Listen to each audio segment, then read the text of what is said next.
નમસ્તે દીકરીઓ, તમે બધા 8મા ધોરણમાંથી 9મા ધોરણમાં આવી ગયા છો. મજા આવી હશે. તમે હવે પ્રાથમિકમાંથી માધ્યમિકમાં આવ્યા છો. અત્યાર સુધી તમારી સ્કૂલનું નામ હતું શ્રીલેખા વિદ્યાલય. ભલે બારે માતૃછાયા તરીકે ઓળખાય છે, પણ ઓફિશિયલી નામ હતો શ્રીલેખા વિદ્યાલય. હવે તમારું સ્કૂલનું નામ માતૃછાયા થઈ જશે. તો સૌથી પહેલાં તમને ખૂબ ખૂબ અભિનંદન. તમે હવે માધ્યમિક વિભાગમાં આવી ગયા છો. 10મું પાસ કરશો એટલે તમે ઉચ્ચ માધ્યમિક વિભાગમાં આવી જશો. હું અમરદીપ સચદે તમારું મેથ્સ લઈશ. તો બધા સબ્જેક્ટમાં સૌથી ફેવરેટ સબ્જેક્ટ મેથ્સ હોય છે. કેટલાકને ન પણ ગમતું હોય, પણ હવે મારી ગેરંટી છે, હવે તમારો બધેનો ફેવરેટ સબ્જેક્ટ મેથ્સ થઈ જશે. દીકરાઓ, આપણે ગણિત આખું મેજિક છે. એ મેજિક જેને આવડી જાય એને સાવ સહેલું લાગે, અને જેને ના આવડે એને ખૂબ ખૂબ અઘરું લાગે. મને પૂરેપૂરો વિશ્વાસ છે, ઓનલાઈન એજ્યુકેશનના બધા વિડીયો તમે જોશો, ઘરે પ્રેક્ટિસ કરશો તો તમને બધું આવડી જશે. આપણે ગણિતમાં સૌપ્રથમ પ્રકરણ નંબર 1 ચાલુ કરશું. પ્રકરણ નંબર 1ના ઘણા બધા દાખલા આપણે આજે લેશું. આ દાખલાઓ તમને સાથે નોટમાં ગણવાના છે, અને એમાં તમને કાંઈ ડાઉટ હોય તો આપણા ગ્રુપમાં તમે પર્સનલી નાખી શકો છો કે આ દાખલો મને સમજાણો નથી. ઓનલાઈન એજ્યુકેશન આપણા માટે નવું છે, એટલે ક્યારેક ભણવામાં કંટાળા પણ આવતા હોય, પણ તમે એકવાર યુઝ ટુ થઈ જશો તો તમને મજા આવશે. એક ઉદાહરણ દઉં તમને, શું કામ મજા આવે. દાખલા તરીકે સ્કૂલમાં કે ક્યાંક દાખલો એક ચાલે છે અને તમને ન સમજાણો તો એ બીજી વાર જોઈ ન શકાય. ઓનલાઈનમાં તમે વિડીયો 1, 2, 3, 5 વાર જોઈ શકો છો. એટલે આની ખાસિયત છે કે આપણે એ શીખી શકીએ છીએ. દીકરા, ફરીથી આજે આપણે ગણિતમાં પ્રકરણ નંબર 1 શરૂ કરશું. Thank you. નમસ્તે દીકરીઓ, તમે બધા 8મા ધોરણમાંથી 9મા ધોરણમાં આવી ગયા છો. એટલે કે તમે પ્રાથમિકમાંથી હવે માધ્યમિકમાં આવ્યા છો. હવેના 4 વર્ષ એટલે કે 9મું, 10મું, 11મું અને 12મું એ તમારા કેરિયરના સૌથી અગત્યના વર્ષો છે. હાલની પરિસ્થિતિમાં તમે સ્કૂલ આવી શકતા નથી. આથી આપણા આચાર્ય શ્રી સુહાસબેને, આપણી સ્કૂલે મોટાબેને એક સારી વ્યવસ્થા ગોઠવી છે કે આપણે ઓનલાઈન એજ્યુકેશન ચાલુ કરીએ. હું તમારો ધોરણ 9માં ઓનલાઈન એજ્યુકેશનમાં મેથ્સ લઈશ. મેથ્સમાં આપણે આજે ચેપ્ટર નંબર 1 એટલે કે પ્રકરણ નંબર 1 સંખ્યા પદ્ધતિ ચાલુ કરશું. તો આજે સંખ્યા પદ્ધતિના જે બેઝિક નિયમો છે, પાયાના સિદ્ધાંત છે, એ સૌ પ્રથમ લઈએ છીએ. આપણે સૌથી પહેલાં જોઈએ પ્રાકૃતિક સંખ્યાઓ, એટલે કે એને કહેવામાં આવે છે નેચરલ નંબર્સ. આ બધી માહિતી તમે ઓલરેડી 8મામાં, 7મામાં ક્યાંક ભણી ગયા છો. આથી રિવિઝન સ્વરૂપે છે. પ્રાકૃતિક સંખ્યા એટલે કે નેચરલ નંબર. પ્રાકૃતિક સંખ્યામાં કોણ કોણ આવશે? 1, 2, 3, ડોટ ડોટ ડોટ, એટલે કે અનંત સુધી સંખ્યા ચાલી જશે. આ બધી સંખ્યાને કઈ સંખ્યા તરીકે ઓળખવામાં આવે છે? પ્રાકૃતિક સંખ્યા. આપણે એને ઇંગ્લિશમાં કીધું નેચરલ નંબર્સ. નેચરલ નંબરના પહેલા અક્ષર n ઉપરથી તેનો સંકેતમાં n વડે દર્શાવવામાં આવે છે. ફરીથી તેને સંકેતમાં n વડે દર્શાવવામાં આવે છે. આથી n બરાબર 1, 2, 3 અનંત સુધી 100, 200, 10,000, 20,000 આ બધી સંખ્યાને પ્રાકૃતિક સંખ્યા કહેશું. આમાંથી તમને એક MCQ પણ આવી શકે છે કે પ્રાકૃતિક સંખ્યામાં સૌથી નાની પ્રાકૃતિક સંખ્યા કઈ છે? સૌથી નાની પ્રાકૃતિક સંખ્યા થશે 1. નંબર 1. સૌથી નાની પ્રાકૃતિક સંખ્યા કઈ થશે? 1. અને સૌથી મોટી પ્રાકૃતિક સંખ્યા મળી શકે નહીં. આ કેમ? તો આ તો અનંત છે. અનંત હોવાથી આપણે 100, 200, 300 જેટલા સુધી જઈએ ત્યાં સુધી લઈ શકાય છે. આથી કોઈ પણ સૌથી નાની પ્રાકૃતિક સંખ્યા 1 છે તથા મોટી પ્રાકૃતિક સંખ્યા મળી શકે નહીં. તો આપણે સૌપ્રથમ ભણ્યા પ્રાકૃતિક સંખ્યા. એના પછીનો ટોપિક આવે છે, એને આપણે કહેશું પૂર્ણ સંખ્યાઓ. પૂર્ણ સંખ્યાઓ એટલે કે વોલ નંબર. વોલ નંબર આ જે પ્રાકૃતિક સંખ્યા છે એ 1 થી ચાલુ થાય છે. જો આપણે એમાં શૂન્ય ઉમેરી દઈએ, આના આગળ શૂન્ય ઉમેરી દઈએ તો આ સંખ્યા થઈ જશે પૂર્ણ સંખ્યા. એટલે કે આ સંખ્યામાં સમાવેશ થશે 0, 1, 2, 3 ડોટ ડોટ ડોટ અનંત સુધી. આ સંખ્યાને આપણે કહેશું પૂર્ણ સંખ્યા. તેને સંકેતમાં w વડે દર્શાવવામાં આવે છે. અહીંયા w હોલ નંબર એનો પ્રથમ અક્ષર w વડે દર્શાવવામાં આવે છે. આથી આ સંખ્યાઓ થઈ જશે w બરાબર 0, 1, 2, 3, 4. હવે એક આન્સર તો તમે આપી શકશો કે પૂર્ણ સંખ્યામાં સૌથી નાની પૂર્ણ સંખ્યા કઈ થશે? સૌથી નાની પૂર્ણ સંખ્યા થશે 0. ઓકે, અને સેમ ક્વેશ્ચન, સૌથી મોટી પૂર્ણ સંખ્યા કઈ થશે? તો આમાં આપણે મોટી પૂર્ણ સંખ્યા મળી શકે નહીં, કારણ કે એ અનંત સંખ્યા છે. ઓકે, તો આ તમને સમજાઈ ગયું હશે. ઓકે દીકરીઓ, હવે ત્રીજો ટોપિક આવે છે પૂર્ણાંક સંખ્યાઓ, જેને આપણે કહીએ છીએ ઇન્ટેજર્સ. બધી જ પ્રાકૃતિક સંખ્યાઓ, ફરીથી કહું છું, બધી જ પ્રાકૃતિક સંખ્યા જે આપણે આગળ જોઈ અને તેમની વિરોધી સંખ્યાઓ તથા શૂન્યના જથ્થા, આ સંપૂર્ણ ભેગો થઈને, એટલે કે પ્રાકૃતિક સંખ્યા, એની વિરોધી સંખ્યા અને શૂન્ય, આ બધું ભેગું મળી અને જે બને એને કહેવામાં આવે છે પૂર્ણાંક સંખ્યાઓ. ફરીથી એકવાર રિપીટ કરું છું, પૂર્ણાંક સંખ્યાઓ એટલે પ્રાકૃતિક સંખ્યા, પ્રાકૃતિક સંખ્યાની વિરોધી સંખ્યા તથા શૂન્ય, આ ત્રણેયના જથ્થાને પૂર્ણાંક સંખ્યા કહેવામાં આવે છે. પૂર્ણાંક સંખ્યાને સંકેતમાં z વડે દર્શાવવામાં આવે છે. હવે આપણે અહીં એક પ્રશ્ન થશે કે સાહેબ તમે એને કીધું કે ઇંગ્લિશમાં ઇન્ટેજર્સ કહે છે અને સંકેત z થયો, આવું શા માટે? તો એકચ્યુઅલી જર્મન શબ્દ ઝેલર પરથી સંકેત આપવામાં આવ્યો છે z, કારણ કે પૂર્ણાંક સંખ્યાની શરૂઆત અથવા શોધ જર્મનમાં થઈ છે એવું માનવામાં આવે છે. ફરીથી આપણે આ ટોપિકમાં આવીએ, તેને સંકેતમાં z વડે દર્શાવવામાં આવે છે. આથી z એટલે કે માઇનસ સંખ્યાઓ, શૂન્ય સંખ્યાઓ અને બધી ધન સંખ્યાઓ, આ સમગ્ર જથ્થો અથવા બધી સંખ્યાઓના ગણને આપણે પૂર્ણાંક સંખ્યા તરીકે ઓળખશું. મેં કીધું એ પ્રમાણે જર્મન શબ્દ ઝેડ પરથી સંકેત z આપવામાં આવ્યું છે. ફરીથી આમાંથી એક MCQ નીકળી શકે કે તેની સૌથી નાની સંખ્યા અને મોટી સંખ્યા કઈ છે? લોજિકલી વાત છે, એની નાની સંખ્યા અસ્તિત્વ ન મળે, કારણ કે અનંત સુધી ઋણ સંખ્યાઓ જઈ શકે, અને ધન સંખ્યાઓ એટલે કે મોટી સંખ્યા પણ અસ્તિત્વ ન ધરાવે, કારણ કે આ બાજુ અનંત સુધી જઈ શકે છે. ફરીથી એકવાર ફટાફટ આપણે રિવિઝન લઈ લઈએ. પૂર્ણાંક સંખ્યા એટલે કોણ થશે? પ્રાકૃતિક સંખ્યા, એની વ્યસ્ત સંખ્યા અને શૂન્ય. સંકેતમાં z વડે દર્શાવવામાં આવે છે.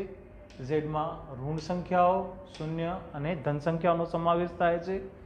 સૌથી નાની સંખ્યા અને સૌથી મોટી સંખ્યા મળી શકે નહીં. ઓકે, ચોથો ટોપિક અને સૌથી અગત્યનો ટોપિક, આ સમજવા લાયક છે, કારણ કે તમે 3 આગળ સમજી ગયા છો, નાના ધોરણમાં ભણી ગયા છો.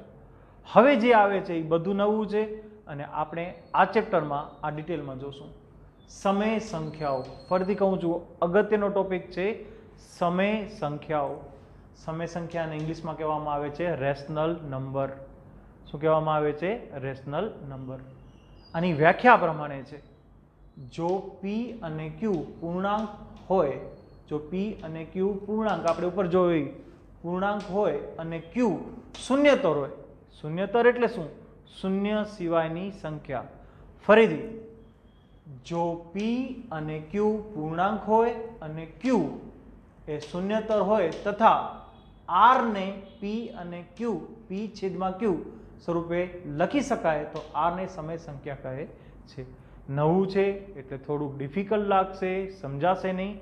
બીજી વાર રિપીટ કરું છું, સમય સંખ્યાને રેશનલ નંબર કહે છે જો p અને q પૂર્ણાંક સંખ્યા હોય, q, આ જે q છે એ શૂન્યતર હોય, તો કોઈક r બરાબર p છેદમાં q સ્વરૂપે લખી શકાય, તો આ r ને સમય સંખ્યા કહે છે. સંકેતમાં તેને q વડે દર્શાવવામાં આવે છે. ફરીથી જ પ્રશ્ન થશે, અહીંયા રેશનલ નંબર કીધું, અહીંયા સંકેત q આવ્યો, શા માટે? તો અંગ્રેજી શબ્દ કોસન્ટ ઉપરથી પહેલો અક્ષર, એના ઉપરથી q લેવામાં આવે છે. બધા જ સરળ છે, પરંતુ સમય સંખ્યા તમારા માટે નવી છે, આથી થોડુંક ધ્યાન દઈને કરશો તો એ આવડી જશે, કારણ કે આ ચેપ્ટરના આપણે આગળ લેશું એમાં સમય સંખ્યાઓ તમને વારંવાર આવશે. ઓકે દીકરીઓ, હવે આપણે પ્રકરણ 1.1 લઈએ. એના થોડાક દાખલાઓ જોઈએ. એમાં એક દાખલો આ પ્રમાણે છે, 3 અને 4 વચ્ચેની 6 સમય સંખ્યાઓ શોધો. 3 અને 4 વચ્ચેની, તમે અલગ દાખલામાં કંઈક અલગ આવી શકે છે, 3 4 છે, રીતે 5 6 આવી શકે, 5 7 આવી શકે છે, પણ અહીં રકમ આ પ્રમાણે છે, 3 અને 4 વચ્ચેની 6 સમય સંખ્યાઓ શોધો. હવે આપણે જેટલી સંખ્યાઓ શોધવાની છે એ પહેલાં જોવાનું છે. કેટલી સંખ્યા શોધવાની છે? અહીં 6. તો આપણે જેટલી સંખ્યાઓ એમાં 1 ઉમેરી દેવાનું. અહીંયા 6 છે એટલે 6 + 1 = 7. ધારો કે 7 સંખ્યા શોધવાનું કીધું હતું, તો આપણે અહીંયા લે 7 + 1 = 8. ઇન શોર્ટ, તમને જેટલી સંખ્યાઓ કીધી છે એમાં એક આપણે ઉમેરશું. તો આપણે અહીંયા જવાબ મળી ગયો છે 7. હવે આ બે સંખ્યાઓ છે એ બંને સંખ્યાઓને આપણે 7 વડે ગુણશું અને 7 વડે ભાગશું. એટલે કે આપણી પ્રથમ સંખ્યા હતી 3, એને આપણે 7 વડે ગુણ્યો છે અને 7 વડે ભાગ્યો છે. સિમ્પલ વાત છે. ઉપર 7 વડે ગુણીને છેદમાં 7 વડે ભાગીએ તો આવડી જાય, એટલે 1 વડે જ ગુણ્યો કહેવાય. કારણ કે આપણે કેટલીક વાર એમ પ્રશ્ન થાય કે શા માટે આપણે આમ કરી શકીએ. હકીકતમાં 7 7 ઉડી જાય એટલે 1 જ છે. ફરીથી 3 ને 7 વડે ગુણ્યો છે અને 7 વડે ભાગ્યો છે. 7 તેરી 21 છેદમાં 7. એટલે કે આપણે પ્રથમ સંખ્યા 3માંથી હવે નવી સંખ્યા મળી છે એ છે આપણી 7. આ જ પ્રમાણે આપણી પાછળની સંખ્યા હતી 4, એને પણ 7 વડે ગુણીએ અને 7 વડે ભાગીએ એટલે કે 7 ચોક 28 છેદમાં 7. એટલે કે આપણે અંતિમ સંખ્યા મળી છે 7, 28 છેદમાં 7. એટલે કે 3માંથી આપણે જે નવું સ્વરૂપ છે એ છે 21 છેદમાં 7 અને 4માંથી જે સંખ્યા હતી એ છે 28 છેદમાં 7. એટલે કે આપણે હવે આ બંને વચ્ચેની 5 કે 6 કે 7 જેટલી સંખ્યાઓ માંગી હોય એટલી સંખ્યા શોધવાની છે. તો આનાથી મોટી એટલે કે 21 છેદમાં 7, એના કરતાં મોટી સંખ્યા થશે 22 છેદમાં 7, એના પછી 23 છેદમાં 7, 24 છેદમાં 7, 25 છેદમાં 7, 26 છેદમાં 7, 27 છેદમાં 7 અને 28 છેદમાં 7. તો આપણી જે અંતિમ સંખ્યા હતી એ, એટલે કે આપણી આ સંખ્યા અને આ સંખ્યા વચ્ચેની 6 સંખ્યાઓ થશે 22, 23, 24, 25, 26, 27 છેદમાં 7. આમ 3 અને 4 વચ્ચેની 5 કે 6 જે સંખ્યાઓ માંગી હોય એ સંખ્યાઓ આ થશે. ઓકે બેટા, 1 મિનિટ ફરીથી એકવાર રિપીટ કરીએ. 3 અને 4 વચ્ચેની જેટલી સંખ્યાઓ માંગી છે એમાં આપણે 1 ઉમેરી દેશું એટલે આપણે મળ્યા 7. એ જ સંખ્યાને આપણે જે સંખ્યા આપી છે એના વડે ગુણશું અને ભાગશું એટલે કે 21 છેદમાં 7 મળશે. 4ને આપણે 7 વડે ભાગશું અને ગુણશું એટલે મળશે આપણે 28 છેદમાં 7. આ બંને વચ્ચેની બધી સંખ્યાઓ લખી નાખવાની. 21 થી 28 વચ્ચેની બધી સંખ્યાઓ એ વચ્ચેની સંખ્યાઓ થશે. ઓકે બેટા, હવે આપણે એના પછીનો દાખલો જોઈએ. એની રકમ આ પ્રમાણે છે, 3 છેદમાં 5 અને 4 છેદમાં 5 વચ્ચેની 5 સમય સંખ્યાઓ શોધો. જો આપણે આગળ દાખલો જોયો તો એમાં છેદ નહોતો, અહીં છેદ આવે છે. છેદમાં 5 છે અને છેદમાં 5 છે, બંનેના છેદ સમાન છે. રકમ આ પ્રમાણે છે, 3 છેદમાં 5 અને 4 છેદમાં 5 વચ્ચેની 5 સમય સંખ્યાઓ શોધો. આગળ જે પ્રમાણે કીધું એ પ્રમાણે 5 સંખ્યાઓ શોધવાની છે. તો આપણે એમાં 1 ઉમેરશું. 5 + 1 = 6. 5 + 1 = 6. એટલે કે આપણે આ સંખ્યાને અને આ સંખ્યાને 6 વડે ગુણશું અને 6 વડે ભાગશું. પહેલી સંખ્યા છે આપણી 3 છેદમાં 5, એને આપણે 6 વડે ગુણીએ અને 6 વડે ભાગીએ તો આપણે અંશ મળશે 6 તેરી 18 અને 6 × 5 = 30. એટલે આપણી આ સંખ્યા થઈ જશે 18 છેદમાં 30. 3 છેદમાં 5 હતો, એનું સ્વરૂપ બદલાઈને આપણા કને થઈ ગયો છે 18 છેદમાં 30.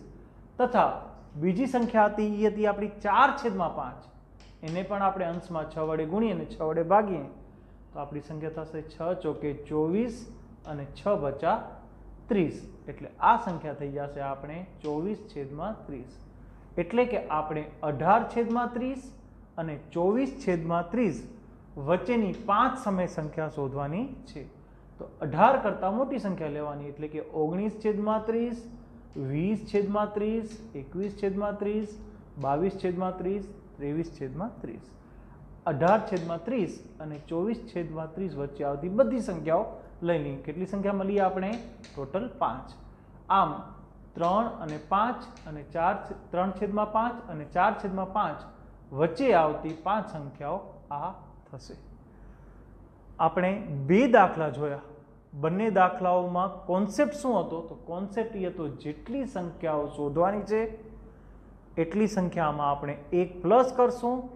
જે સંખ્યા મળશે એને અંશ અને છેદ વડે આપણે ગુણશું અને જે મળે છે એના વચ્ચેની સંખ્યા લેશું. હજી એક દાખલો આપણે બુકમાં હવે આવા દાખલા નથી, આપણે પ્રેક્ટિસ વર્ગમાંથી આવો એક દાખલો લઈએ.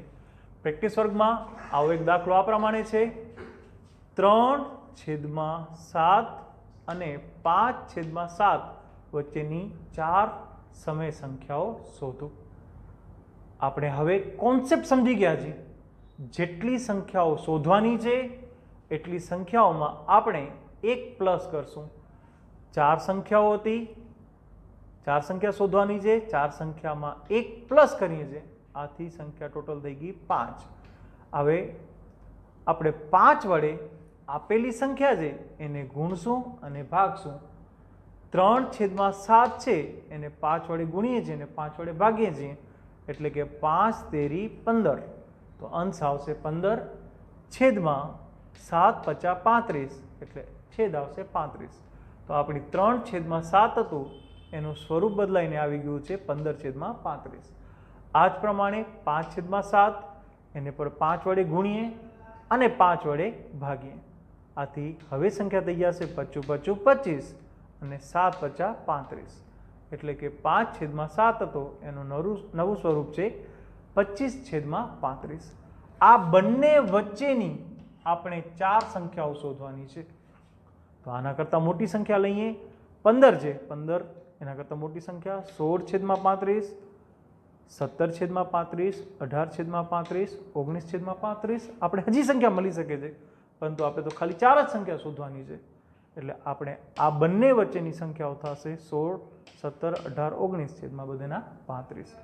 આમ આપણે આ બંને વચ્ચેની બધી સંખ્યાઓ મળી.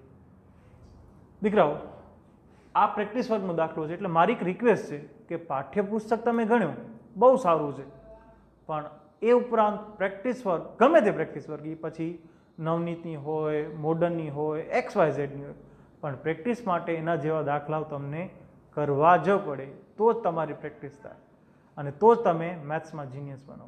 મેં એક વસ્તુ જોઈ છે, કોઈ પણ વિદ્યાર્થીને પૂછો ને તમારો ફેવરેટ સબ્જેક્ટ કયો છે, તો બહુ ઓછા છોકરાઓ કહેતા હોય છે કે મને મેથ્સ ગમે છે, અથવા 10માં પૂછો તો કયો સબ્જેક્ટમાં બીક લાગે છે, તો મેથ્સ. હકીકતમાં મેથ્સ સૌથી ઇન્ટરેસ્ટિંગ સબ્જેક્ટ છે, પણ તમે એની પ્રેક્ટિસ વર્ક ગણશો, એના જેવા દાખલા ગણશો ત્યારે તમને આવડશે. તો મેં તમને આજે જેટલા દાખલા કરાવ્યા છે, જેટલા દાખલા, એના જેવા પ્રેક્ટિસ માટે થોડાક દાખલા આપું છું. આ દાખલાઓ ક્યાંય નહીં મળે તમને, મેં મારી રીતે બનાવેલા છે અને એના જવાબ તમને તમારી રીતે શોધવાના છે અને પછી હોમવર્ક સ્વરૂપે મૂકવાના રહેશે. તો પહેલો દાખલો આવ્યો, 4/6 અને 7/6 વચ્ચેની 5 સમય સંખ્યાઓ શોધો. તમારો જે આનો કોન્સેપ્ટ હતો એ ને એ આનો કોન્સેપ્ટ છે. થોડીક હિન્ટ આપી દઉં, 5 સંખ્યા શોધવાની છે, તો આપણે 5માં 1 ઉમેરશું એટલે થશે 6. તો આ સંખ્યાને તમે 6 વડે ગુણશો અને 6 વડે ભાગશો. એ જ પ્રમાણે આ સંખ્યાને 6 વડે ગુણશો અને 6 વડે ભાગશો તો તમને જે સંખ્યા મળે છે એના વચ્ચેની સંખ્યાઓ શોધવાની છે. અને બીજું હોમવર્કમાં આપું છું, જે સૌથી પહેલાં દાખલો લીધો હતો એવો દાખલો અહીં છે જ નથી. 5 અને 6 વચ્ચેની 4 સમય સંખ્યાઓ શોધો. કોન્સેપ્ટ એ જ, 4 સંખ્યા છે, 1 ઉમેરી દો 5. આ સંખ્યાને 5 વડે ગુણો, 5 વડે ભાગો, 5 વડે ગુણો, 5 વડે ભાગો. એના વચ્ચે મળતી સંખ્યાઓ આપણે માંગી છે. તો આપણો અહીં સ્વાધ્યાય 1.1ના થોડાક દાખલાઓ લીધા છે. બીજા લેક્ચર જ્યારે આવશે ત્યારે આપણે પ્રેક્ટિસ માટે બીજા દાખલા લેશું. વી હોપ કે તમને સમજાણું હશે. જ્યારે આપણે રૂબરૂ મળશું ત્યારે તમને જે પણ દાખલા ન સમજાણા હોય એના પર રાઉન્ડ કરીને લઈ આવવાના છે. આ દાખલા ખબર પડી નથી તો તમે 9thમાં આવી ગયા છો, એના માટે ફરીથી અભિનંદન. અને આપણી સ્કૂલે જે આ ચાલુ કર્યું છે ઓનલાઈન, એનો પૂરો લાભ લેશો એવી મને આશા છે. Thank you.